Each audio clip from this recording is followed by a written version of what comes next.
Մայա Խաչատրյան, Հայաստանի հանրային հեռուստաընկերություն, հարցը սողում եմ պարոն կանցլերին։ Հաշվի առնելով ՍԵՊԱ-ի շրջանակում արձանագրված առաջընթացը եւ Հայաստանի եվրոպական ուղենշի վերաբերյալ արձանագրած ձեր բարձր գնահատականը,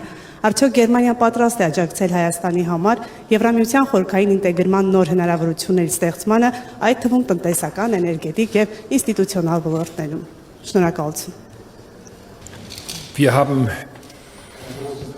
Մենք բարձր շահագրգռվածություն ունենք Հայաստանի մերձեցման նկատմամբ Եվրոպայի հետ եւ պայմանավորվել ենք շատ կոնկրետ նախագծերի շուրջ։ Գերմանիան կօգնի Հայաստան նաեւ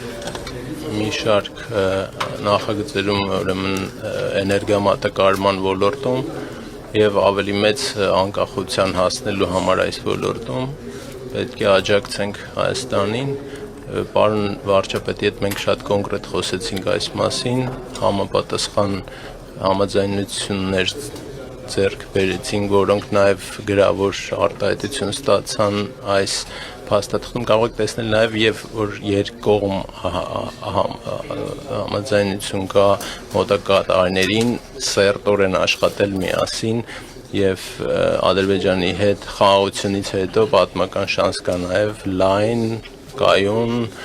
եւ եվրոպական հիմքի վրա դնել այս գործընթացը եւ պարոն վարչապետից լսեցի, որ ինքն էլ է այդ կարծիքին եւ ուրախ եմ մնալ, որ նա նույնպես կարծում է, որ Եվրոպան մեծ գրավչություն ունի այդ տարածաշրջանի երկրների համար